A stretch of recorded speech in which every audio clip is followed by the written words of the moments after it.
Vous aimez ce podcast ? Soutenez-le grâce à l'option Acast Supporter. C'est vous qui choisissez combien vous donnez et à quelle fréquence. Cliquez simplement sur le lien dans la description du podcast pour le soutenir dès à présent. Bonjour à tous, je suis Johan Crochet, journaliste et podcasteur, et je vous souhaite la bienvenue pour un nouvel épisode de Prolongation. Prolongation est un podcast d'entretien où je rencontre des acteurs du football pour vous faire découvrir et pour décoder leur métier. L'idée est de donner des clés pour mieux comprendre le football avec ceux qui le font. Vous aurez accès à des entretiens avec des entraîneurs, des joueurs, des préparateurs, des recruteurs, des formateurs et même des spécialistes de la nutrition et du sommeil. Une seule règle, on prend le temps, on écoute les invités et on réfléchit tous ensemble. D'ailleurs, si vous avez apprécié l'épisode à venir ou que vous avez apprécié les précédents, je vous encourage à mettre les 5 étoiles et laisser un commentaire sur Apple Podcast pour faire découvrir Prolongation au plus grand nombre. Aujourd'hui, je reçois Laurent Bessière, responsable de la performance au Racing Club de Lens. Avec lui, nous avons évoqué son parcours, l'organisation du département performance à Lens, la recherche effrénée des gains marginaux et l'importance de la phase de récupération. Nous sommes également revenus sur l'aide de la data au quotidien pour calibrer le volume de travail, ainsi que sur les différents perturbateurs pouvant impacter la performance des joueurs. Voilà pour le résumé, il est temps maintenant de laisser la place à cette conversation avec Laurent Bessière.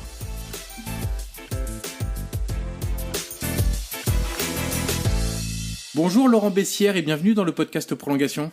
Bonjour Johan. Alors dans ce podcast, Laurent, on commence toujours par la même question. Est-ce que tu peux nous raconter un match qui t'a marqué ? Alors il y a plein de façons d'avoir un match qui nous marque en tête et qu'on ressort régulièrement, la fameuse Madeleine de Proust par laquelle on commence. Ça peut être un résultat pur, voilà, quelque chose d'inattendu, un super résultat contre une équipe plus forte ou un match compliqué, etc. Ça peut être le scénario d'un match, ça peut être une émotion particulière. Quel est le match que tu as envie de mettre en avant aujourd'hui ?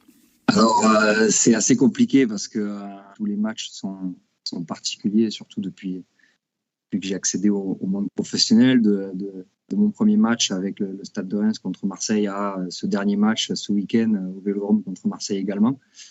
Non, ça serait plutôt un souvenir perso. 2017, c'est très particulier puisqu'on était en stage avec le Stade de Reims, avec le staff de Michel Derzakarian, et on se retrouve à faire un match amical à Canet-en-Roussillon, là où on faisait le stage. Et puis, il se trouve aussi que c'est un endroit où j'ai la moitié de ma famille.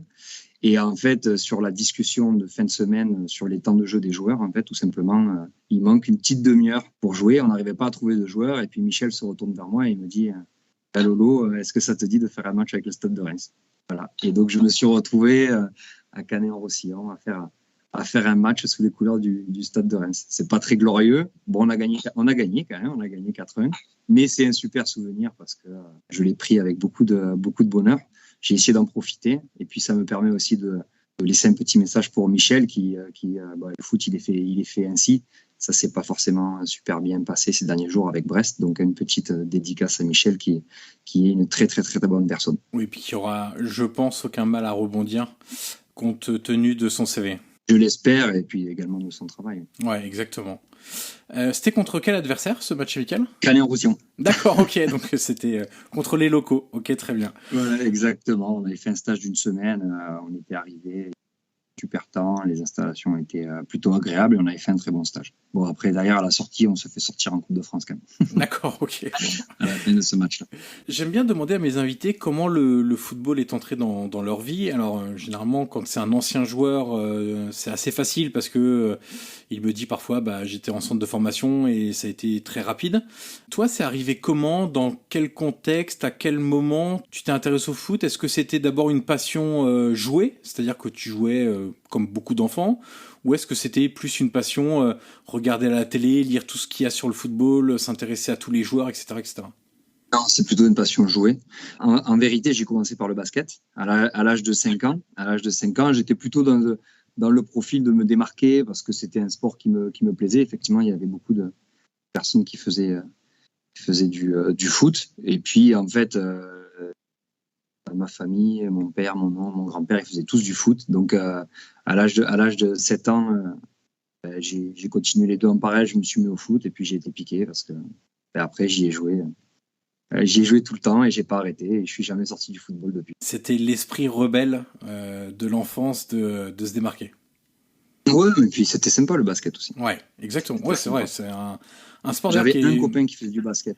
Et c'est un sport qui est très intéressant aussi. On en parlera par rapport à ta mission aujourd'hui au RC Lens, mais quand on parlera beaucoup de gains marginaux, de professionnalisation, de regarder autant ce qui se passe en dehors des terrains que sur les terrains pour avoir accès à la très haute performance. Le basket, et moi je suis assez régulièrement la NBA notamment, il y a beaucoup de choses qui se passent en NBA, de métiers qu'on a découverts à travers les sports américains d'abord, et qui ensuite ont été ramenés dans le sport le plus populaire, le football. Donc c'est éminemment, c'est vraiment un sujet très intéressant d'étude aussi. Notamment, j'imagine aussi tout ce qui concerne la data, la perf, etc. Il y a beaucoup de choses à retirer des sports US. Je pense à peu près la même chose. On sait que choisir le futur professionnel, c'est pas toujours évident. Il y a plein d'adolescents, parce que c'est à cet âge-là qu'on essaie de voir comment notre futur sera fait, de choisir la voie. C'est vraiment pas simple, parce que parfois c'est à 17-18 ans et c'est une très grosse responsabilité de se dire qu'est-ce que je vais faire de ma vie plus tard, à la sortie du bac, des études ou d'une filière professionnelle, etc. Toi, ça a été toujours très clair, le sport. Ça a été, je me lance dans cette branche-là, ensuite je fais la filière STAPS, etc. Ensuite, je vais sur la préparation physique plutôt que sur autre chose. Ça a tout de suite été très clair dans ta tête? Le sport, oui. La préparation physique, non. Bon, le sport, dès le collège, de toute façon, je faisais du sport, puisque je faisais de la gym, je faisais du handball, je faisais du badminton, du foot, je faisais des crosses aussi. Et donc, bon, c'était quelque chose qui m'animait. Après, c'était plus une destinée familiale, je dirais. 90% des membres de ma famille sont dans l'enseignement. Ma grand-mère était agrégée de philosophie, mon père est agrégé d'histoire et géo. J'ai ma mère qui était proviseure d'un lycée. Donc, en fait, la transmission, c'est quelque chose qui m'animait fortement. Et donc, c'était facile parce que le sport, c'était quelque chose qui me parlait. Et à partir du collège, je me voyais être enseignant de PS. Donc, je ne suis pas enseignant de PS. Donc, à un moment donné, il s'est passé ce qui s'est passé. Je suis allé en STAPS. J'ai adoré mes études. Je suis passé par éducation et motricité. Et puis, j'ai fait une sorte de double cursus quand j'ai passé le concours. J'ai passé un master en ingénierie de la perf à Montpellier. Et là, à ce moment-là, presque tout s'est éclairé malgré moi, parce que bon, c'était simplement le fait d'aller faire un master en plus. Et ça m'a plu, je suis rentré là-dedans. Et puis les opportunités, l'une après l'autre, m'ont fait devenir préparateur physique et puis après directeur de la performance. Alors tu as débuté à Rodez, si je ne me trompe pas. Ensuite à Reims, on l'a évoqué tout à l'heure. Maintenant à Lens. Tu as travaillé avec plusieurs entraîneurs. Tu as parlé de Michel Derzakarian à Reims. Il y en a eu d'autres. Il y en a eu à Lens, évidemment, à Rodez. Est-ce qu'aujourd'hui, alors on va faire un peu les deux postes, peut-être que ça se rejoint, mais d'abord préparateur physique, maintenant responsable de la performance. Est-ce que la façon de voir le football de l'entraîneur qui est en place a une très grande incidence sur ton fonctionnement au quotidien? On sait qu'il y a des entraîneurs qui ont une vision très différente, rien que de la préparation physique, par exemple, entre intégrer, associer, dissocier. Il y a un peu, alors c'est peut-être un peu cliché de dire il y a la vieille école et l'école un peu plus moderne sur la préparation physique. Mais est-ce que toi, cette sensibilité de l'entraîneur a une incidence très forte sur comment tu vas agir et les process que tu vas mettre en place? Alors, c'est une question très, très compliquée, très complexe pour y répondre, parce qu'il y a forcément un panel de détails, de quotidien, de discussions. Alors déjà, il y a une chose qui est sûre, au service de l'entraîneur. Ça, c'est le coach, il faut le mettre dans les meilleures conditions pour qu'il puisse réussir. Réussir, c'est-à-dire dans le monde pro, très rapidement, on parle de résultats, mais surtout de construire le futur. Donné, il faut pérenniser, ça dépend à quel niveau on est. Le but, c'est de jouer au plus haut niveau possible. Donc à ce moment-là, il faut créer les conditions, performance, et mettre le coach dans les meilleures conditions possibles pour exprimer son idée du football. Aujourd'hui, son idée du football, on peut l'exprimer plus par rapport au projet de jeu ou par rapport à son plan de jeu qu'il veut mettre en place sur les différents week-ends. Après, l'objectif, c'est d'avoir à peu près le panel de solutions pour s'adapter à la méthode du coach. Ça ne veut pas forcément dire qu'il faut être un béni oui. Enfin, c'est comme ça que je vois un peu la situation. Je pense que le coach, s'il est entouré de personnes qui lui disent oui à tout ce qu'il pense, ça va plus sur le long terme lui desservir que lui servir. Parce qu'à un moment donné, les saisons elles sont longues, elles sont fatigantes, on n'a pas forcément toujours la lucidité maximale. Donc autour, il faut des gens qui puissent soulager ou amener des idées ou rafraîchir l'atmosphère. Et là, à ce moment-là, je pense qu'il faut créer le contexte pour mettre le coach dans les meilleures conditions. Et après, l'amener progressivement vers des améliorations qu'il valide, bien entendu. Parce que à ce moment-là, si c'est pas validé, c'est pas accepté, et là, on va vers de graves problèmes sur du long terme si ça marche pas. Donc, le but, c'est de créer un contexte adapté pour que le coach puisse s'exprimer au mieux. Alors, tu parlais de créer un contexte, etc. Un entraîneur, on parle souvent de sa philosophie de jeu. Est-ce que toi, tu as pas une philosophie de jeu, mais un modèle idéal? Ça veut pas dire que c'est forcément ça que tu mets en place aujourd'hui, mais est-ce que toi, quand tu réfléchis comme ça, en te disant, tiens, pour qu'une équipe soit performante, moi je pense qu'il faut ça, qu'il faut ça, qu'il faut ça, qu'il faut ça, qu'il faut ça, est-ce que tu as un absolu modèle en toi, ou est-ce que tu es obligé de te dire, ce modèle-là, c'est très bien, mais à la limite, c'est ce que tu disais, il faut aussi s'adapter à ce que veut l'entraîneur et créer un contexte d'émulation où on apporte des petites touches, mais sans vouloir être... sans vouloir forcément imposer son modèle idéal qu'on a en tête, qu'on a pu construire à travers des expériences, à travers des études, à travers des discussions, à travers des réflexions, etc. Oui, en fait, il faut absolument s'adapter, il faut être intelligent dans le process. C'est-à-dire que tout le monde a un modèle voire à 100%, sauf que la locomotive, c'est le coach. Donc à ce moment-là, l'objectif, c'est de pouvoir travailler autour de la locomotive et après de la faire avancer du mieux possible, le plus vite possible. J'ai pas forcément un modèle super carré, super détaillé. J'ai des indicateurs. Je sais à peu près sur certaines organisations de semaine comment je pense imaginer le travail dans le football.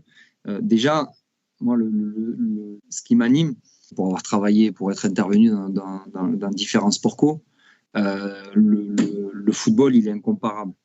Il n'y a pas un sport co qui est proche du football. Tout simplement par son essence même, elle est très simple. C'est que le ballon, il est au sol et pas tenu, et que la prise d'information, elle est au niveau des yeux. On prend le basket, on prend le handball, on prend le rugby. Le ballon, il est au niveau des mains. On n'a pas forcément besoin de regarder le ballon pour savoir où il est. Le volley, le ballon, il est au niveau des yeux. Donc déjà, la prise d'information, elle est facilitée. Donc déjà, le football, il y a cette grosse différence que de temps en temps, on n'a pas forcément besoin d'être forcément un avion de chasse ou un monstre athlétique ou de courir le 100 mètres en 11 secondes ou alors d'avoir une frappe de mule. De temps en temps, si on voit bien, si on a une très bonne perception de l'environnement, si les décisions sont prises avant, on va plus vite que tout le monde. Parce que une passe faite une demi-seconde plus tôt, c'est énormément de mètres de gagner.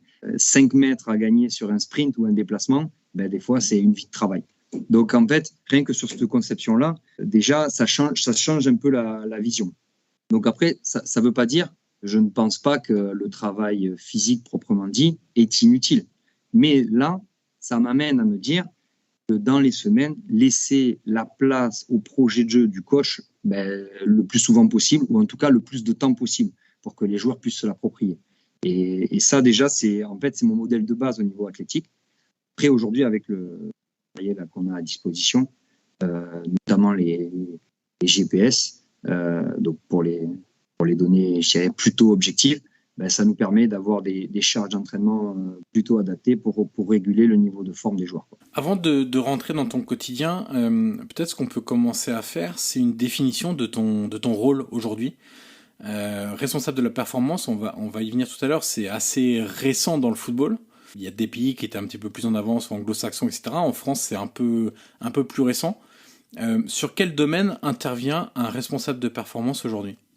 Pour moi, tout est performance et elle n'appartient pas forcément au responsable perf. C'est un mot où il y a performance, mais le coach est animé par ça, les intendants sont animés par ça, les dirigeants sont animés par ça.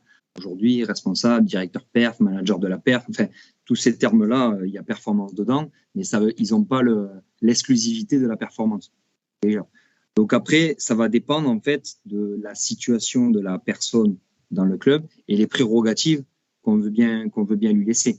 Par exemple, moi j'ai une conception bien particulière de la performance, c'est que j'y vois l'optimisation, la prépa physique, les datas, mais j'y vois également le médical dedans.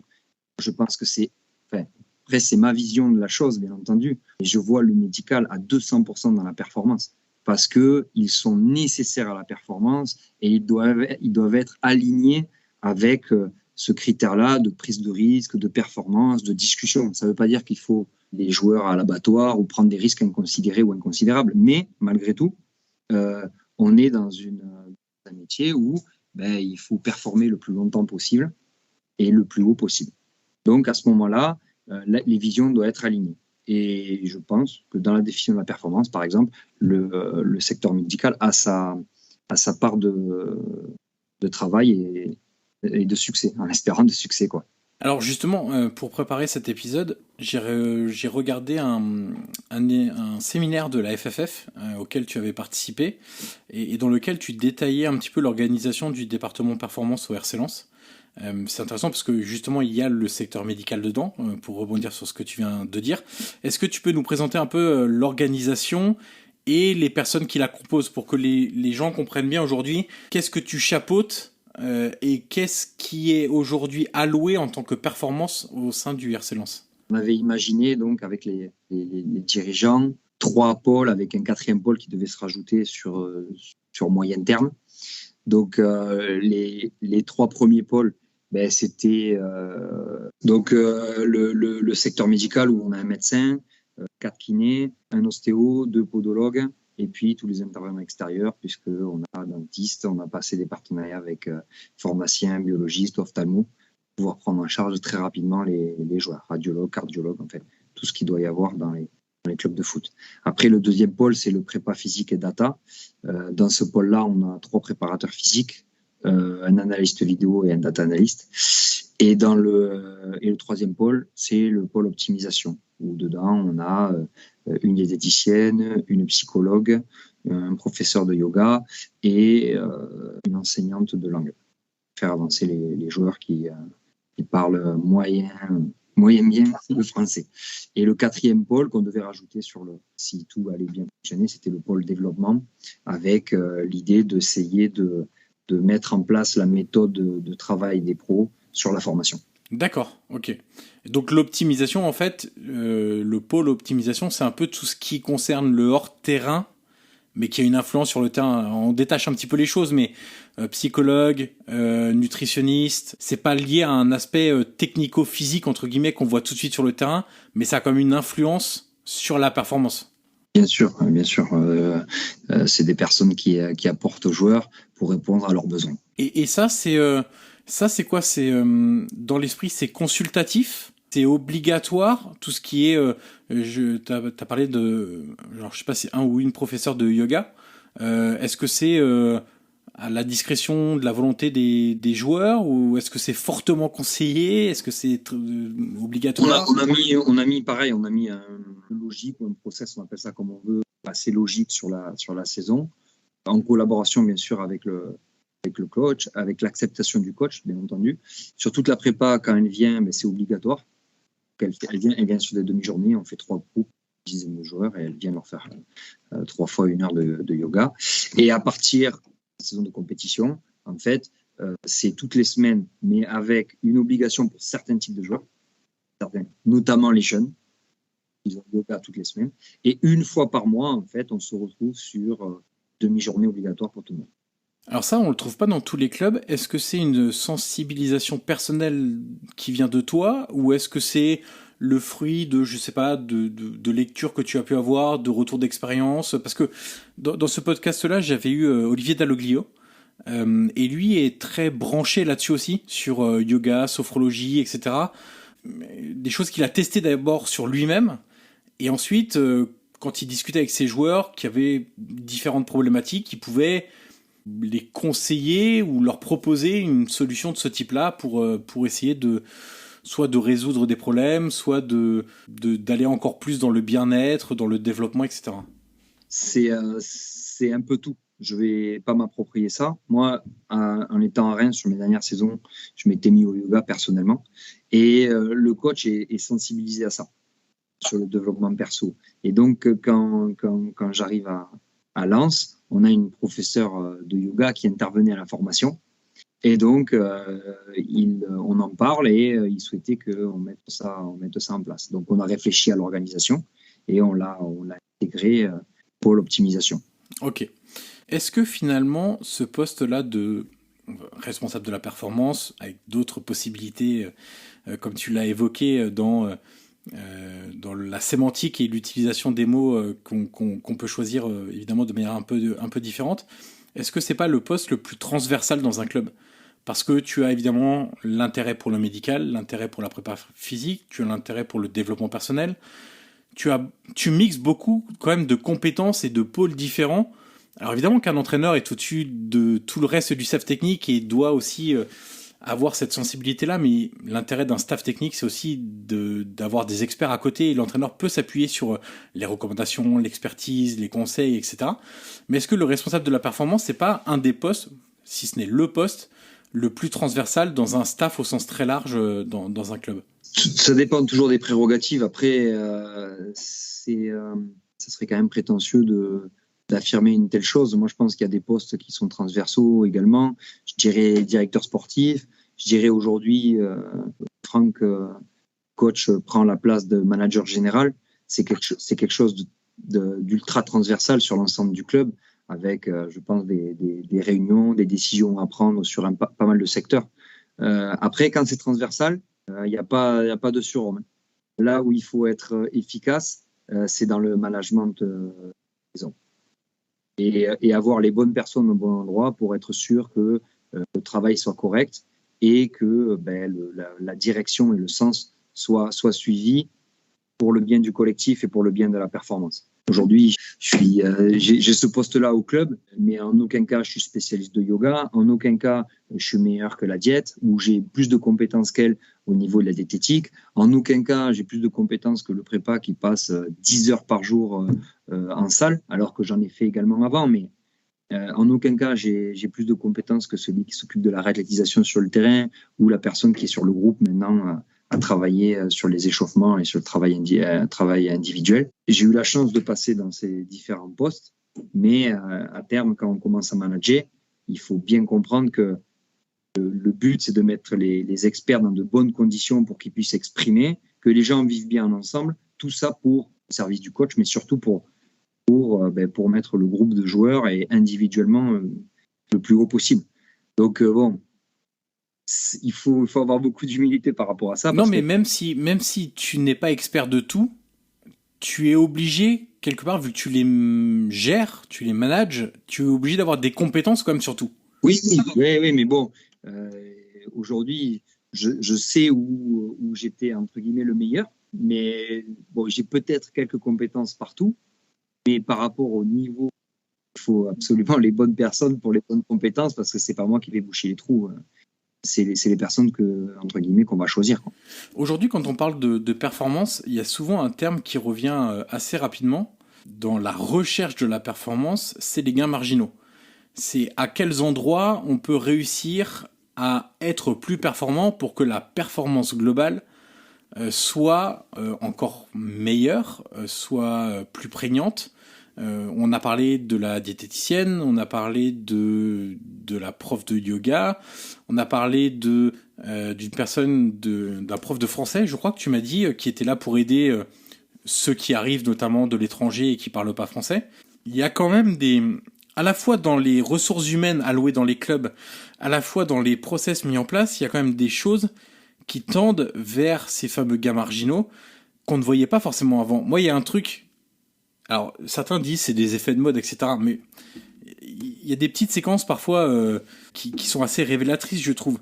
Le fameux, je sais pas si on doit dire échauffement ou rééchauffement tout de suite après la mi-temps. C'est quelque chose qu'on voyait pas il y a ne serait-ce que 5 ans. Il y a 5 ans, on voyait pas les prépas physiques mettre les différents plots, je sais plus comment ça s'appelle, les espèces de trucs par terre. Voilà, exactement, les coupelles, Enfin, on voyait pas cette séance qui dure 1 minute, ou 1 minute 30, ou 2 minutes, je sais pas exactement. Ça, on le voyait pas. Mais quand j'en avais parlé, par exemple, à Benoît de Laval, qui est prépa physique, dans ce podcast, il nous avait dit, c'est pour refaire monter en température le corps, pour qu'il soit prêt tout de suite à être performant. Si on va sur la nutrition, c'est la même chose. Il y a 15 ans, ou 20 ans, il y a des journalistes qui vous racontent, ou il y a 30 ans, encore pire, que à la fin du match, on buvait une bière et voilà, et que on voyait des joueurs tenir une clope à la mi-temps, et voilà. Enfin, tout ça, c'est des choses qui n'existaient pas. Et ces fameux gains marginaux, on a l'impression qu'on est entré dans une ère où on est à la recherche du pourcentage, du petit pourcent qui va nous permettre de gratter, j'allais dire encore un pourcentage de performance supérieur. Comment tu le vois ça, et jusqu'où on peut aller là-dedans? Est-ce qu'il n'y a pas une limite où quelque part on se dit si on met tellement de choses en place au préalable pour être performant, est-ce qu'on va pas être juste dans l'usure déjà avant même de faire des matchs? Ta question, on peut répondre en 2 parties. Déjà, il faut savoir que la recherche, la science, elle avance. Elle avance vite, pas forcément plus vite que le terrain, mais quoi qu'il en soit, il y a énormément de gens qui travaillent pour essayer de détecter les endroits où on peut s'améliorer. Et ça, on a besoin dans notre métier, c'est même indispensable pour continuer à progresser, même si les expériences sur le terrain font progresser, et ça c'est important, c'est pas négligeable. La science de temps en temps peut ouvrir des portes. Mais c'est pas parce que la science elle trouve 15 solutions sur des gains marginaux qu'il faut venir les placarder sur les joueurs et leur charger la mule, parce qu'en fait, selon les profils de joueurs, ça c'est ma deuxième partie de réponse, selon les profils de joueurs, en fait, il y a tout simplement des joueurs qui ne sont pas en attente ou à la recherche de ces choses-là. Quid pour les joueurs qui ont faim, qui veulent absolument le gain marginal le plus important, qui vont chercher des solutions à droite à gauche, qui veulent tout perfectionner. Et là, ces joueurs-là, il faut être capable de répondre à leurs besoins. C'est ce que j'expliquais tout à l'heure. C'est ce que j'essayais de mettre en avant tout à l'heure. À un moment donné, il faut répondre aux besoins de certains joueurs. Il y a des joueurs, ils n'ont pas de besoin. Ils n'ont pas de besoin, en tout cas instantané. Et nous, notre rôle, c'est de les amener vers cette recherche. Ça veut dire qu'il faut les rendre responsables, il faut leur expliquer qu'on a toutes ces possibilités-là pour qu'ils arrivent à améliorer leur performance, à améliorer leur jeu, pour qu'ils aillent le plus loin dans leur carrière et qu'ils deviennent le joueur brillant que tout le monde espère être. Il faut les amener sur ça. Et puis, progressivement, les rendre autonomes. Parce qu'à un moment donné, il faut être très, très, très humble dans cette situation-là. Il y a personne qui crée les joueurs. On est tout simplement là pour les accompagner. Si les joueurs, ils n'ont pas forcément envie de faire les choses, ils ne les font pas. Ou s'ils les font, ils ne les feront pas à 200%, ce qui permet justement de s'améliorer.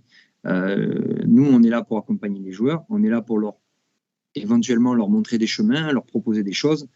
Sans leur bonne volonté, on les amène nulle part. Donc, sur ces gains marginaux, selon les profils de joueurs, il y en a qui sont à la recherche de beaucoup de choses, d'autres d'un peu moins. Ceux qui ont besoin de beaucoup de choses, il faut pouvoir les nourrir. Il faut pouvoir les nourrir pour les amener à progresser. Et ceux qui ont besoin de rien, il faut pouvoir, en gros, à un moment donné, les appâter pour les amener vers ces choses-là qui vont, en gros, amener de certaines solutions dans leur carrière qui on espère, va les faire progresser ou les amener le plus loin possible. Tout à l'heure, tu parlais du médical qui est très important. On a parlé, tu viens d'évoquer la science qui avance. Le jeu, on observe une évolution quand même ces dernières saisons sur le jeu qui est de plus en plus rapide. Il suffit même pas très sincèrement, d'être un expert ou quoi que ce soit. Il suffit d'allumer sa télé et de mettre un match des années 2000 et un match des années 2020. On est vraiment sur 2 types de football très très différents. On a des joueurs qui sont de plus en plus prêts, et ça c'est évidemment le travail du staff, prêts physiquement. Des joueurs qui vont très vite, qui sont très puissants, qui sont très forts, très résistants, qui sont capables de multiplier les efforts. On voit par exemple sur des données purement statistiques, sur les distances parcourues ou les sprints à haute intensité, si on reprend là encore des matchs des années 2000 et ce qui se fait aujourd'hui, c'est totalement différent. Est-ce que tu as l'impression qu'on peut aller encore plus loin ? Moi, c'est une vraie question et c'est quelque chose à laquelle j'essaye de réfléchir depuis pas mal de temps en me disant, en voyant cette évolution-là, en voyant des équipes qui vraiment masterisent ces courses à haute intensité, etc., avec en plus la répétition des efforts, parce que c'est pas simplement le faire une fois par semaine, c'est le faire 2 fois par semaine. Et puis avant, il y en avait des plages de repos réelles. Maintenant, il y a quasiment plus aucune plage de repos. Parce qu'il y a des compétitions, on va peut-être nous mettre maintenant des compétitions estivales tous les ans, etc. Est-ce que, même avec l'aide de la science qui avance, est-ce que c'est possible d'aller plus loin sur cette donnée-là? Et à l'inverse, est-ce que les gains marginaux, ou en parallèle plutôt qu'à l'inverse, ils sont pas allés chercher sur le secteur médical? En gros, les petits bobos, comment les soigner? Alors je sais pas si on doit dire mieux, ou faire en sorte les joueurs soient de retour plus rapidement sur le terrain sans pour autant mettre leur santé en danger. Parce que ça, quand on parle avec des médecins, évidemment, parfois il y a des oppositions entre le staff technique et le médecin, parce que le médecin, c'est un médecin avant d'être un médecin du sport, entre guillemets, et le médecin, il veut le bien-être de son patient. Et il veut surtout que les blessures n'aient pas de conséquences sur sa vie après le football. Je lisais encore il n'y a pas longtemps une interview de Batistuta, qui à la fin de sa saison, de sa carrière, pouvait plus marcher. Est-ce qu'aujourd'hui, on aurait des médecins qui prendraient ces risques-là? C'est-à-dire que d'avoir des joueurs qui, après leur carrière, sont obligés de se faire opérer un nombre de fois incalculable à la cheville, au genou, etc., parce qu'ils sont détruits par le football. Là, j'ai un peu extrapolé, mais en gros, est-ce que c'est possible sur les données physiques pures pour un athlète en bonne santé d'aller plus loin? Et en parallèle, est-ce que c'est pas plutôt du côté du médical que les prochains gains marginaux vont se faire? Elle est assez large, ta question. Déjà, il y a une chose il faut être bien clair avec ça, c'est que le sport de haut niveau n'est pas bon pour la santé. Ça, j'enfonce une porte ouverte. C'est dire à un moment donné, quand tous les jours on fait un sport à haut niveau, à haute intensité, que ce soit physiquement que psychologiquement, à un moment donné, il va y avoir des séquelles. Donc c'est pour ça que ça demande des accompagnements et c'est pour ça que ça demande un encadrement quotidien. Tout à l'heure, tu parlais de l'opposition médicale technique. C'est pour ça que ma conception, ma vision, c'est que le médical doit être dans la performance. Ça veut dire, et dans cette influence au niveau, je dirais, retardateur ou, je sais pas comment expliquer, ou plus de prudence, mais malgré tout, dans le sport de haut niveau, parce qu'on est dans ce système-là. Pour ça, c'est comme si un joueur, on expliquait, tu vas jouer un match sur 2 parce que c'est pas bon pour la santé. Ça devient très compliqué. C'est des gens qui sont payés. Souvent, tu les payes par rapport à leur niveau aussi. Donc, tu ne peux pas, à un moment donné, avoir le discours avec le joueur, non, à 40 ans, on prend des risques sur ton genou. Donc, tu vas jouer un match sur 2. Les dirigeants, ils vont dire, mais peut-être le payer un match sur 2. Alors. Non, mais bon, ça, c'est très, très, c'est factuel. C'est très simple. Mais maintenant, je pense que sur la vitesse du jeu, l'objectif ultime, c'est l'intensité maximale tous les 3 jours pendant toute une saison. Effectivement, ils n'ont pas forcément de pur. Ça, c'est l'objectif ultime. Donc, je pense qu'on n'y est pas, malgré tout, on n'y est pas encore. Est-ce qu'on y arrivera un jour? Je ne sais pas. Mais le but est d'avoir une force collective. C'est-à-dire qu'à un moment donné, l'individu est noyé dans le collectif et c'est le collectif qui est fort. Et là, à ce moment-là, enchaîner des performances à très haute intensité collectivement, ça c'est des objectifs que tous les staffs ont envie d'atteindre, et ce qui est très compliqué. Ça c'est la donnée football. Sur la donnée médicale, optimisation, bien-être, je pense qu'il y a énormément de gains encore à acquérir. Je ne sais pas si ça peut se dire, ou en tout cas à développer, à aller chercher, parce que, tout à l'heure, la science travaille et progressivement les choses arrivent. Il y a quelques années, on ne parlait pas de psychologue dans le foot, ou la diététique, comme tu disais, avec la bière ou la cigarette, c'était pas forcément un sujet. Là, aujourd'hui, il y en a, ils dosent ce qu'ils mangent, ils le pèsent, ils savent exactement ce qu'il y a à l'intérieur, ce qu'ils doivent ingérer pour être performants, à quel moment de la journée, avant, après l'entraînement, les boissons de préparation, les boissons d'effort, les boissons de récupération. On travaille sur le sommeil, c'est-à-dire à quelle heure il faut s'endormir, qu'est-ce qu'il ne faut pas faire pour que le sommeil soit bon. Donc, quoi qu'il en soit, je pense qu'il y a énormément de gains là, mais j'ose espérer, je pense que tout le reste n'est pas encore figé. Et ce côté intensité, force collective, ça peut encore être, je pense que ça peut encore être développé dans plusieurs années, il y a peut-être quelqu'un qui aura fait une étude ou qui aura travaillé ou qui aura trouvé une méthode qui permettra aux 11 joueurs sur le terrain d'être des avions de chasse pendant 95 minutes et 2 fois par semaine. C'est possible. Justement, pour ça, déjà, il y a la récupération qui est très importante. Alors, il y a plein de manières, enfin, il y a plein d'éléments qui entrent en compte dans la récupération. Est-ce que tu peux nous donner quelques points qui favorisent une bonne récupération? Tu as parlé là du sommeil, tu as parlé des boissons. Et je pense à quelque chose aussi, tu sais, les passionnés de foot aujourd'hui sont beaucoup sur les réseaux sociaux, ils suivent les joueurs, etc. Ils voient souvent des joueurs dans les bains froids, dans les fameuses les bottes de bressothérapie, la cryothérapie, etc. Ça fait aussi partie, j'imagine, des différentes solutions pour mieux récupérer, aide en tout cas pour mieux récupérer. Ouais, voilà, c'est une aide. De toute façon, là, il y a pas de, c'est pas la magie. Là, il n'y a pas la magie.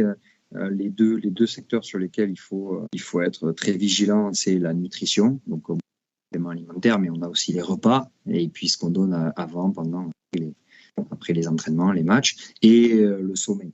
Ça, c'est des choses qu'il faut réussir à contrôler qu'il faut réussir à contrôler, non. Il faut essayer d'être impactant avec les joueurs en les rendant responsables et autonomes.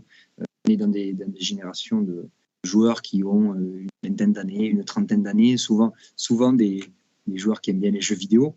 Et par exemple, ça, sur la concentration, la capacité de visualisation, ça crée de la fatigue. Ça peut réduire leur nuit aussi, parce que il y en a certains qui sont passionnés de ça. Et là, à ce moment-là, ils n'en ont pas forcément conscience, mais ça peut baisser leur niveau de performance. Donc, la nutrition et le sommeil, c'est deux choses très, très particulières. Et on se doit de sensibiliser les joueurs et de les accompagner sur ça, sachant qu'on ne sera jamais dans leur maison, à côté du frigo. Donc, le but, c'est de réussir à les rendre autonomes sur ça. Surtout de leur donner du sens à ça, parce qu'ils peuvent dire oui, et puis dès qu'ils rentrent à la maison, la porte elle est fermée, et puis ils se jettent sur le frigo, et puis après on les pèse. Et enfin, voilà, ce côté-là, sommeil, nutrition, hydratation, c'est des choses qui sont indispensables pour pouvoir être performant et si possible sur du long terme. Après, tous les process de récupération, tu parlais, la cryothérapie corps entier, les bains écossais avec les bains froids, les bottes, on a des outils de froid super intéressants. Ou les massages de récupération, tout ça existe, c'est mis en place. Souvent, c'est les joueurs qui font. On est là pour leur proposer et avec l'expérience, il vaut mieux qu'ils soient OK pour ça. Scientifiquement, souvent, c'est l'enchaînement des méthodes ou l'addition des méthodes qui permet une récupération un peu plus intéressante. Mais c'est pareil, c'est à disposition. Il n'y a pas forcément non plus de grands miracles. Ça veut dire qu'on est là pour les encadrer et on optimise le petit détail qu'on essaie d'optimiser. Je reviens dessus, la nutrition, l'hydratation et le sommeil à côté, ça n'a rien à voir sur les gains de récupération. C'est beaucoup plus important. Ok. On l'a évoqué tout à l'heure, une chose qui est arrivée aussi plus récemment dans le football, pour revenir au discours qu'on faisait avec les sports US en tout début d'épisode, la data, qui est utile dans tellement de secteurs, évidemment. Aujourd'hui, quand on pense à la data, dans le grand public, je pense que les gens pensent essentiellement à la data technique, c'est-à-dire ce qu'on voit sur le terrain, tir cadré, pourcentage de possession, ce genre de choses-là. Il y a la data côté recrutement, qui à la base est sur de la data technique aussi. Pas que, parce qu'il y a la data physique aussi, pour voir un peu les sprints à haute intensité, quelles sont leurs résistances à l'effort, etc., évidemment. Et puis, il y a cette data physique au quotidien. Toi, en tant que responsable de la performance, tu parlais tout à l'heure des GPS, qui vous permettent d'accumuler beaucoup de données sur ce que les joueurs ont fait en match, aussi à l'entraînement. D'ailleurs, c'est marrant, quand on parlait moi, j'ai utilisé le terme de tendance, ou je sais plus ce que j'ai dit exactement sur le réchauffement tout de suite après la mi-temps. Autre chose qu'on voyait très peu avant, c'est les GPS pendant les matchs. On voyait souvent les GPS à l'entraînement, les GPS en pré-saison ensuite, parce que c'est peut-être là où le travail physique est peut-être plus scruté. À toi de faire. Tu vas me dire si c'est le cas ou pas. Mais maintenant, systématiquement, dans les grands clubs, les joueurs ont un GPS à chaque match avec la petite la petite balise en bas de la nuque, sur l'espèce de brassière GPS, etc. Comment tu intègres la data au quotidien? Comment la traiter? Parce que c'est pas tout de la récupérer. Ensuite, il faut avoir un traitement pour que ça se matérialise et ça serve à quelque chose. Et comment tu remontes les infos à l'entraîneur? Parce que, évidemment, que c'est un discours de staff de manière générale. Comment tu remontes les infos à l'entraîneur par la suite? Très longue question aussi, je vais essayer de ne pas m'embrouiller et d'être bien clair. Non, mais on peut la faire en plusieurs fois. Moi j'ai des questions toujours très vastes. Donc, Non, mais c'est très intéressant. Et puis bon, c'est motivant de répondre à ces questions parce que ça touche au métier. Là, tu touches au métier de préparateur physique et c'est quelque chose qui m'anime. La gestion des charges, par exemple. Comment mettre en place un système pour que les joueurs soient bien, mais que le maximum de joueurs soient bien et que le collectif soit performant. Il y a plusieurs trucs. La data, c'est super important. Déjà, dans l'absolu, c'est important parce que l'œil, en fait, c'est quelque chose qui est indispensable, mais l'œil, il est humain. Et à un moment donné, tu prends, tu vois pas, tu oublies. Et la data, elle te permet de récupérer des choses du terrain et de les conserver. Et tu peux y revenir après, des fois plusieurs années après, pour regarder ce que tu faisais, quels étaient les résultats, si tu as pris des notes ou des trucs comme ça. Tu te dis, ah ouais, mais j'avais fait tel jeu ou tel travail athlétique. Il me semblait que j'avais constaté. Enfin, ça, c'est de la pure expérience, mais c'est surtout très, très riche parce que. Je me permets juste de te couper un instant, Laurent. Quand tu parlais de l'œil qui peut parfois voir ou ne pas voir, justement, il y a aussi les fameux biais cognitifs. C'est-à-dire que, je prends un exemple, si l'entraîneur, il y a un joueur qui fait une mauvaise séance, par exemple, ça arrive, l'entraîneur va le voir, et peut-être que la séance d'après, il va avoir en tête cette mauvaise séance, et dès qu'il va voir, je sais pas, ce fameux joueur courir un petit peu moins, etc., il va peut-être se dire, ah bah voilà, il recommence. Et peut-être qu'en fait, en récupérant les données GPS, par exemple, il va se dire, c'est peut-être juste à l'instant où je l'ai regardé, comme par hasard, c'était moins bien, mais en fait, toute la séance, il l'a bien faite. Très, très, très bonne analyse. Johan, je trouve que c'est intéressant ce que tu dis. C'est comme la discussion. Par exemple, de temps en temps, tu te dis, putain, aujourd'hui, sur le match, on n'était pas bien physiquement. Et c'est totalement subjectif. À un moment donné, les solutions, alors des fois, la facilité, c'est ça, mais des fois, c'est la vérité aussi. C'est possible. Les jambes lourdes, mais tu commences à travailler sur les datas. À l'époque, je me souviens, on pouvait avoir, ouais, mais je suis sûr, on n'a pas couru, on n'a pas fait les efforts, tel joueur, il n'a pas fait les efforts. Et tu sors les datas et tu te retrouves tu te rends compte que le joueur, en fait, il n'a jamais autant couru, il n'a jamais eu autant d'intensité. Et tu te dis, mais c'est pas possible. Et donc, aujourd'hui, avec ces données-là, ça donne aussi du relief à l'œil des experts, du coach, des adjoints, en se disant, ah, mais c'est la sensation que j'ai, mais peut-être qu'en prenant un peu plus de recul, peut-être que la solution, elle va pouvoir être à un autre endroit.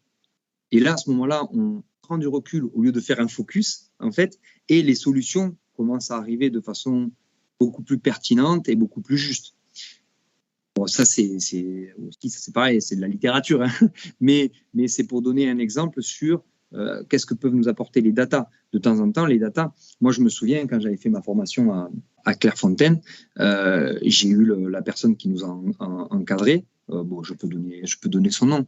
C'est Philippe Lambert. Première chose qu'il faisait, c'est donner les GPS à nous, les stagiaires, et il disait, faites une séance pour développer telle filière.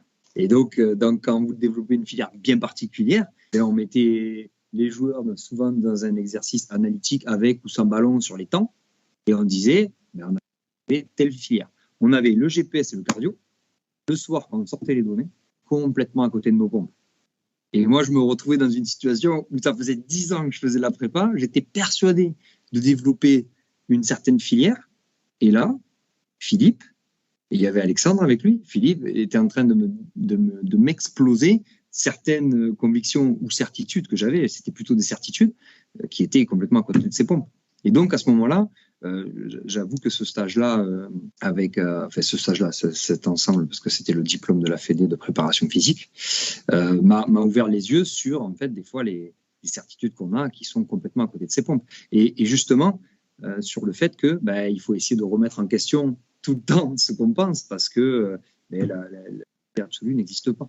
Et donc, en fait, pour revenir à ça, ces datas, elles permettent d'avoir une petite explication là, à ce moment-là. Ça veut dire qu'un joueur où on a l'impression qu'il ne court pas. Et en fait, il court beaucoup. À un moment donné, il faut poser le problème de l'efficience, du rendement. Ça veut dire que s'il crée toutes ces courses-là et qu'on a l'impression qu'il ne court pas, ben, ça veut dire qu'en gros, il court dans le vide ou il ne court pas sur le plan de jeu ou le projet de jeu ou le technico-tactique, on appelle ça comme on veut. Il court donc, mal, quoi, en gros. Voilà, il court exactement, il court mal. Je te coupe un deuxième instant, je suis désolé de te recouper là-dessus, ça me fait penser à quelque chose. Je sais pas si tu avais suivi un petit peu l'Atalanta, le club de Bergame. Le système de jeu de Gasperini, l'entraîneur, donnait l'impression que les joueurs étaient au-dessus physiquement et qui couraient sans arrêt, qui couraient. Et tout le monde disait, mais c'est pas possible de courir autant, aussi longtemps, ils sont tout le temps en train de courir, c'est pas normal. Il y avait même des suspicions de est-ce qu'ils ont pas des trucs à côté, etc. Bref, etc. C'est la facilité quand on n'a pas le secret. Exactement. Et en fait, moi, un truc qui était très bien, c'est le site de la Ligue italienne donne des datas et, alors c'est qu'une data, mais au moins ça, gratuitement pour les gens qui suivent, il y avait les distances parcourues, à la fois individuelles et collectives. Pas énorme. Non, et ben l'Atalanta était 9e de Serie A. Et moi ça ne me surprend pas. Il y avait une autre équipe, là tu parles de l'Atalanta, mais il y a une autre équipe pendant 5-6 ans qui a impressionné sur son agressivité, la capacité à courir, c'est l'Atlético Madrid. À un moment donné, on se disait, mais c'est un truc de fou cette équipe. Elle enchaîne les matchs, jusqu'à la 95e, elle est agressive, elle court dans tous les sens. Les joueurs, on a l'impression qu'ils savent exactement ce qu'il faut faire. Et ça, l'Atalanta a été un modèle très intéressant. L'Atlético Madrid, d'il y a quelques années, bon, toujours aujourd'hui, mais il y a un moment donné, quand ils se retrouvent clairement en finale de Ligue des Champions, on fait régulièrement 2 fois, c'est la question qu'on peut se poser. Et bien entendu, quand on n'a pas le système de travail, d'entraînement et tout, on pense au dopage. En gros, c'est la facilité. Mais à la sortie, je pense que c'est quand même une méthode ou un process de travail qui est bien maîtrisé, bien calculé et que les joueurs maîtrisent bien. Je ne pense pas qu'il y ait du dopage là-dedans. Non, du tout. Je t'ai coupé, tu parlais de la data, justement, de l'apport de la data dans ton travail. Comment, une fois, par exemple, à l'entraînement... est-ce qu'elle est collectée. Ouais, voilà, exactement. Et en fait, bon, voilà, j'allais venir. Prendre de la data, il y en a des tonnes et des tonnes. Le but, c'est de réussir à les sélectionner, à identifier les indicateurs que tu peux utiliser et après, en gros, qui te servent. Ça veut dire qu'à un moment donné, il faut qu'ils te permettent de prendre des décisions pour ton système ou ton process d'entraînement. Comment moi, dans mon travail, j'ai fait, je travaille avec les GPS maintenant depuis pas mal d'années. Je crois que c'est 2014, je pense. Première fois où je sors le fichier Excel, il y a un nombre d'indicateurs monstrueux. Et je me dis, bon, mais on va commencer par un, quoi. C'est par un, et puis j'ai essayé de programmer indicateur, voir comment je pouvais gérer mes semaines. Je me suis penché sur la littérature pour avoir certains indicateurs, parce que bien entendu, il y a des scientifiques qui travaillaient sur ça. Et puis, progressivement, quand j'ai eu l'impression, parce que c'est toujours une impression, de maîtriser un indicateur, je suis passé sur un 2e, un 3e, un 4e. Et après, quand tout ça est fait, et quand le système commence à être mis en place, je pense que ce qui est intéressant, c'est de le coupler au technico-tactique. Ça veut dire les indicateurs physiques, GPS, le coupler au technico-tactique. Et l'outil qui aujourd'hui est quand même très important, très intéressant, avec un potentiel de fou, c'est la vidéo. C'est la vidéo, parce qu'il y a des joueurs qui sont plus auditifs, d'autres qui sont plus visuels. Il y en a certains, tu leur montres une image, ils comprennent tout. Tu leur expliques pendant un quart d'heure, ils comprennent rien. Voilà. Donc ça c'est des choses qu'il faut essayer de prendre. Alors, bien sûr, il faut les moyens, mais qu'il faut prendre en compte.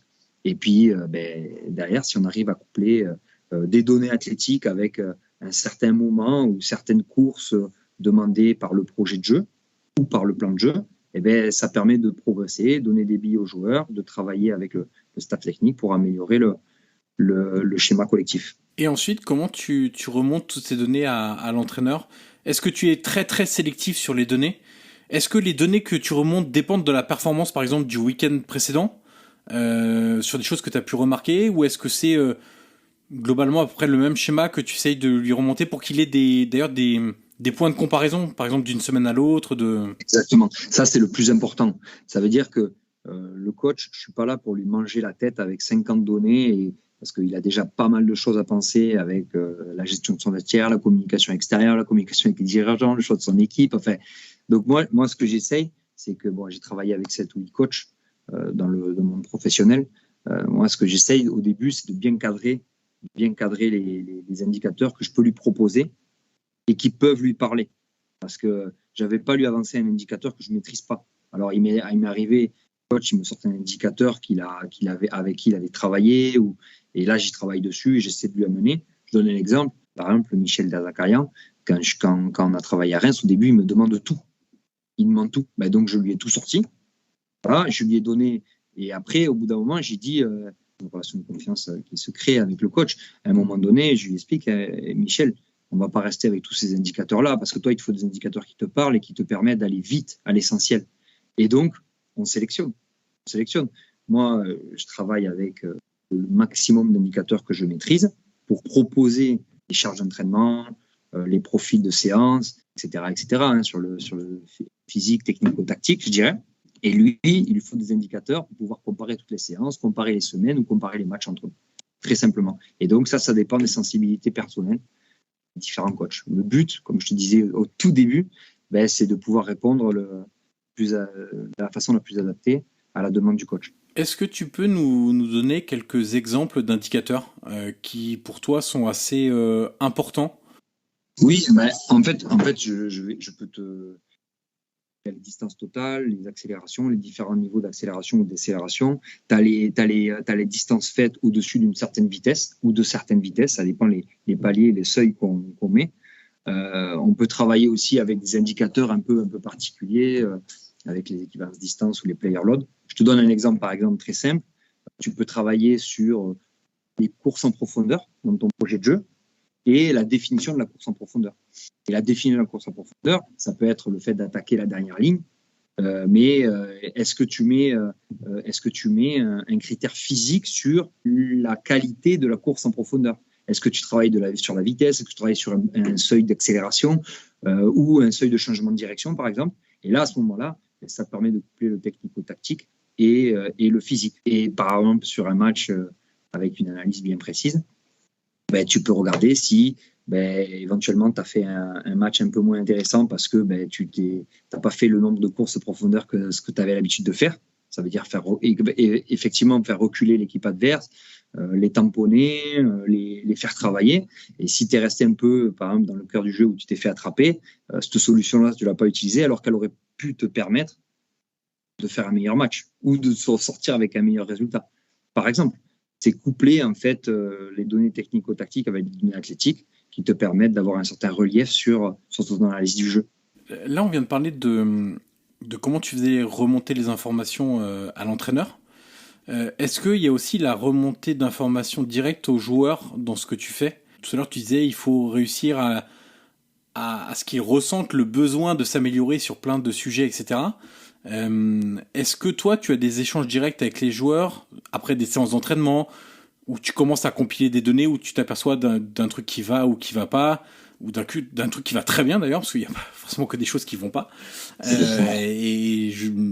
le management, dire que c'est bien, c'est bien aussi pour la confiance, pour l'esprit, etc.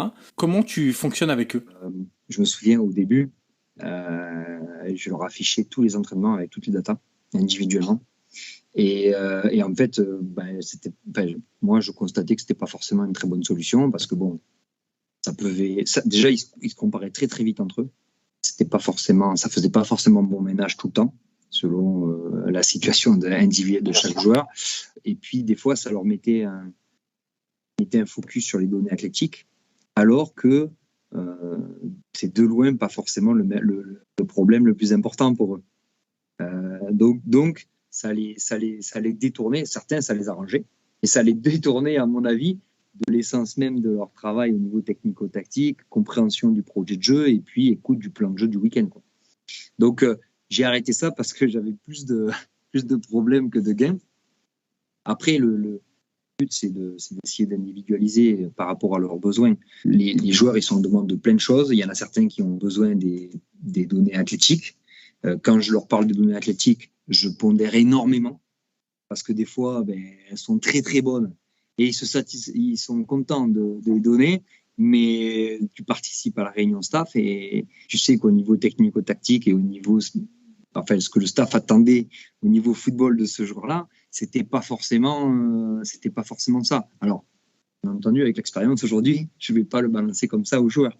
Mais malgré tout, quand il vient et qu'il se satisfait ça, je lui dis attends, fais attention, ça c'est de très très loin pas le plus important. Donc concentre-toi est-ce que ce que tu as mis en place ce week-end, c'est ce que le staff voulait. La réponse facile, ouais, mais j'avais les cannes, j'étais en forme et tout. Oui, je suis d'accord, mais est-ce que tu l'as bien utilisé cette forme-là, quoi? Ça, c'est important parce que t'es pas un joueur, t'es un joueur parmi d'autres, t'es dans un collectif, donc il faut que tu puisses performer dans le collectif. Ça, c'est important. Et bon, ça crée, faut être franc, faut faire attention à ce qu'on dit parce qu'à un moment donné, on a quand même aussi un droit de réserve. Parce qu'on n'est pas le coach, on n'est pas l'adjoint. Et puis, il faut les faire avancer. Donc, je pense que c'est une histoire de confiance aussi avec le joueur. Ça veut dire que le joueur, il s'ouvre à nous plus par le côté savoir et savoir-faire. C'est-à-dire que s'il sent que ce que tu lui dis va lui apporter, il va venir vers toi. Et puis après, c'est le côté un peu particulier, c'est que derrière, c'est le savoir-être qui t'amène à travailler sur du long terme avec lui. Parce qu'à un moment donné, quand tu vois tous les joueurs, tous les jours, plus que certaines personnes de ta famille, il y a ce côté qu'il faut entretenir. Donc bon, c'est un complexe assez particulier. Il faut de l'exigence au quotidien, il faut leur parler de tout ça, il faut être rigoureux, mais il faut absolument que ce soit saupoudré aussi un peu de plaisir, parce que sinon c'est difficile de travailler sur du long terme. On en revient à l'importance des relations humaines dans un club. Parfois, sont peut-être pas assez mises en avant. Parfois, ce que le grand public n'a peut-être pas conscience de l'importance de ça, en pensant que c'est forcément vertical et que c'est tu fais ça. Mais en fait, ça c'était peut-être, sans vouloir que ça paraisse pour un manque de respect, parce que c'est pas du tout le cas, bien au contraire, moi qui suis originaire de la région, mais la période Giroud est dépassée. Donc aujourd'hui, le management, c'est plus la même chose qu'à cette fameuse époque-là, où il pouvait se permettre des choses qui aujourd'hui seraient pas du tout acceptées, parce que dans les fameux facteurs de performance, on parle de physique, on parle de tactique, on parle de technique, on parle de nutrition, de récupération, de sommeil, d'alimentation. Mais il y a une chose aussi, c'est la tête. Et la tête, c'est réussir à faire en sorte que chacun trouve sa place, réussir à faire en sorte qu'ils soient tous le plus heureux possible pour que les séances d'entraînement soient positives. Si les séances d'entraînement sont positives, il y a plus de chances que la performance du week-end soit positive. Enfin, en tout cas, il y a une incidence quand même sur ça. Et c'est vrai que dans les champs du possible, je pense qu'il y a encore aussi du travail là-dessus. C'est comment faire en sorte que tout simplement la rigueur ne soit pas synonyme, enfin la rigueur qu'il leur est réclamée d'ailleurs, et c'est normal, c'est tout à fait logique, ne soit pas synonyme de tension en fait. C'est peut-être ça le plus difficile. C'est les différents modes de management, c'est-à-dire le management autoritaire, le management laxiste et le management intermédiaire. Je pense qu'à un moment donné, comme tu disais, il faut être exigeant au quotidien, mais il faut absolument que ça soit dans un cadre de plaisir, parce que quand il y a le plaisir, en fait, il revient et ça te plaît au quotidien. Et ça, c'est la chose. Et ça, je pense que ça appartient à tout le monde. Tout le monde a une responsabilité sur ça. C'est-à-dire qu'à un moment donné, alors, ça ne veut pas dire qu'il faut tous les jours avoir la banane, il faut toujours être en extase, un truc comme ça. Mais malgré tout, il faut avoir conscience de la chance, déjà, qu'on a de bosser dans ce milieu-là, de faire cette activité-là, parce que, bon, voilà, si c'est un métier passion. Donc, il faut. Et puis, le plaisir, ça se crée. Et comme tu disais, par le management, par les prises de décision, par quelle décision on prend.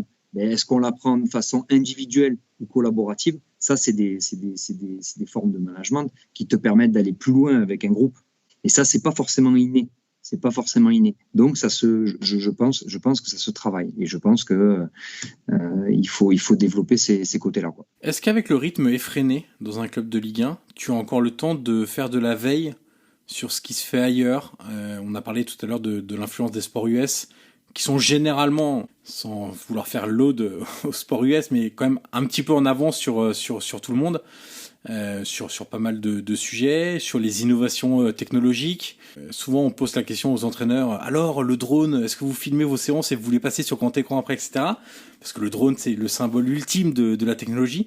Est-ce que tu arrives encore à prendre le temps tu parlais tout à l'heure de littérature scientifique, de vraiment suivre ça de près, de t'intéresser aussi à tout ce qui est nouveau logiciel aussi. On n'y pense pas souvent, mais dans les progrès de l'analyse vidéo, il y a aussi les progrès liés à l'outil logiciel qui est beaucoup plus performant aujourd'hui que ce qui était le cas il y a encore quelques années, à la technologie, ce qui peut t'aider sur l'entraînement, sur la performance, etc. Des fois, déjà je suis quelqu'un de nature très curieuse. Très curieuse, donc j'adore échanger. J'ai l'impression de me développer, de m'enrichir avec ça. Et je pense que pour durer, c'est indispensable parce que tout va très très vite. On est dans des sphères assez fermées et il faut essayer d'être. Alors qu'on travaille beaucoup, il faut essayer de pouvoir trouver l'ouverture pour pouvoir développer. J'ai travaillé dans plusieurs sports et. Tu as fait dans le rugby, c'est ça aussi, hein? Ouais, j'ai travaillé 2 ans dans le rugby. J'ai énormément appris. À la fois au niveau préparation physique, mais à la fois au niveau humain aussi. J'ai travaillé, j'ai travaillé avec des danseurs et des danseuses qui faisaient plus de 20 heures de danse par semaine et de danse classique. Hein. Et franchement, c'est des sportifs hors normes, physiquement, psychologiquement. Il y a des sports qui sont incomparables par rapport au football. J'ai travaillé avec un golfeur. Psychologiquement, c'est des sports qui poussent les raisonnements très très loin dans un domaine bien particulier. Alors bien sûr, le rugby, on pense à la force, mais bon, je travaille aussi avec des tennisman au niveau appui, déplacement, préparation perceptive, ça va super vite. Donc, je suis intéressé par tout ça. Et puis là, depuis quelque temps de mon métier, j'ai travaillé sur le développement personnel. Donc, j'essaie de progresser sur le lâcher prise, sur certaines choses. Quand tu parlais tout à l'heure du fait de contrôler, à un moment donné, tu as envie de tout contrôler, mais il faut te rendre à l'évidence que si tu travailles avec des experts, il faut les laisser travailler, leur faire confiance et travailler sous forme de reporting et puis après de management. Donc, il y a ces choses-là au niveau de la recherche. Et puis, j'essaie de me former quand le club où je travaille le permet. Et là, j'ai démarré une formation à l'ESSEC de management. C'est une demande que j'avais fait il y a 1 an et le club l'a accepté. Donc, j'ai démarré une formation sur ce thème-là, quoi, pour progresser dans mon corps de métier, quoi. Ouais, parce que c'est ultra important, parce que tu es en lien avec tellement de personnes. On revient à la transversalité du poste. C'est que, je sais pas si on doit le dire de façon pyramidale vraiment, mais tu as au-dessus et aussi en dessous. C'est-à-dire que toi, tu gères des personnes et en quelque sorte, tu as je sais pas si on doit dire des comptes à rendre, mais tu as des relations avec ton entraîneur, avec le directeur sportif, peut-être même le directeur général. Enfin voilà, il y a beaucoup de... Et puis les joueurs. Et puis les joueurs, voilà, ça c'est encore en dessous, j'allais dire encore en dessous par rapport au reste du staff, mais il y a quand même beaucoup de personnes avec des backgrounds vraiment très différents, avec des sensibilités très différentes, avec des attentes très différentes. Et c'est vrai que c'est intéressant de se former là-dessus parce que on reparlait tout à l'heure des relations humaines et de l'importance des relations humaines. Évidemment que c'est capital aujourd'hui dans des métiers de ce type. Sur la littérature scientifique, est-ce que tu regardes aussi un peu ce qui se fait sur la récup, la réathlétisation, ou ça tu laisses vraiment de côté pour les experts qui sont en charge de ça et qui ensuite peuvent te dire voilà les nouvelles approches, les études qui ont été faites, des choses à mettre en place, etc. Alors pour ça, je vais t'expliquer le process que j'ai mis en place, toujours pour que ça soit efficace et assez simple pour tout le monde. On a une personne dans le département perf qui est data analyst, et donc tous les mois on donne en collaboration un thème bien particulier, et il a 3 semaines pour faire la revue de littérature et fait un moment de rassemblement tous ensemble, où on échange, où il a fait un PowerPoint et où on travaille sur le thème pour essayer derrière. Alors des fois il y a rien, des fois il y a il n'y a rien. Il n'y a pas de prise de décision pour adapter sur le terrain. Mais de temps en temps, il y a des applications pratiques qu'on met en place rapidement sur le terrain pour voir si ça améliore le process global de travail. Est-ce que tu peux nous donner un exemple de thème comme ça qu'on ait une idée de... Nous, c'est le dernier thème, c'était sur le travail en côte. Le thème d'avant, c'était sur la récupération. Voilà, c'est les 2 thèmes. Sais qu'à ces réunions, ce travail-là est présenté juste entre vous au niveau du staff, ou est-ce que ça peut être aussi, je sais pas, avec des joueurs, ou peut-être pas la même réunion, mais en tout cas ensuite répercuté sur les joueurs. Non, sur des thèmes comme ça, on se rassemble, un moment assez calme, assez cool, un créneau qu'on bloque 3 semaines avant, et c'est vraiment pour échanger, c'est de tous éteindre notre portable, on bloque 1 heure tous ensemble. Non, mais c'est des fonctionnements qu'il faut bien programmer au départ, c'est-à-dire quand on met ça en place, on explique que ce moment-là, pendant 1 heure, on arrête le temps. Il y a une personne qui va commencer à travailler. On peut y travailler dessus. C'est-à-dire que de temps en temps, il y en a qui peuvent anticiper et puis à un moment donné, alimenter la discussion. Mais notre data analyse, data scientist, on n'est pas un grand club, mais on a une personne qui travaille très très bien là-dessus. Il a cette mission-là et donc 1 fois par mois, il rentre sur le thème. Il nous explique la revue de littérature qu'il a faite et également les études qui lui ont paru intéressantes, pertinentes, et on détaille les études en regardant les applications pratiques. Avec l'expérience de tous, de souvent, on se dit tiens, nous on fait ça, est-ce qu'on ne pourrait pas basculer plutôt vers ça, et puis on essaie d'améliorer le processus de travail.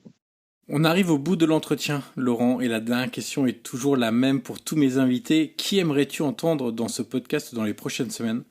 Alors, soit tu as un nom en particulier à me soumettre, soit ça peut être aussi, si tu n'as pas un nom précis, on va dire un métier lié au football, une fonction dans un club que tu aimerais qu'on développe dans les semaines à venir.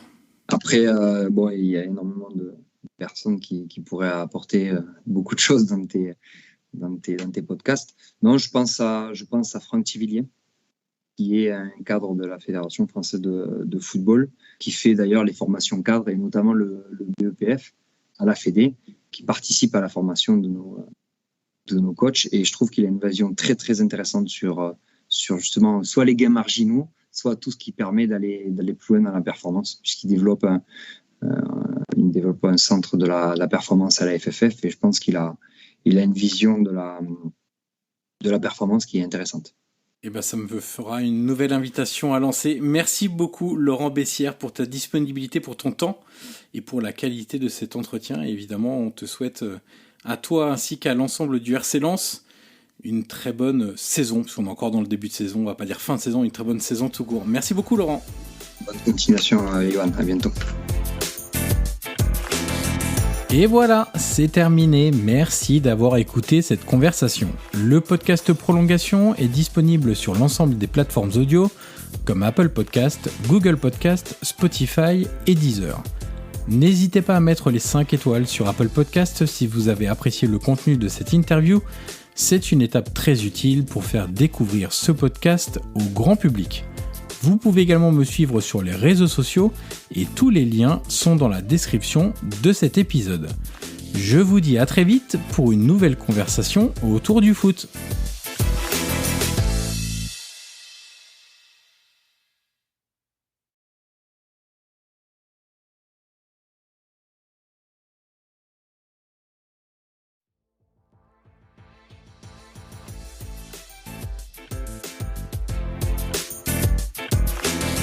Et voilà, c'est terminé. Merci d'avoir écouté cette conversation. Le podcast Prolongation est disponible sur l'ensemble des plateformes audio comme Apple Podcast, Google Podcast, Spotify et Deezer. N'hésitez pas à mettre les 5 étoiles sur Apple Podcast si vous avez apprécié le contenu de cette interview. C'est une étape très utile pour faire découvrir ce podcast au grand public. Vous pouvez également me suivre sur les réseaux sociaux et tous les liens sont dans la description de cet épisode. Je vous dis à très vite pour une nouvelle conversation autour du foot.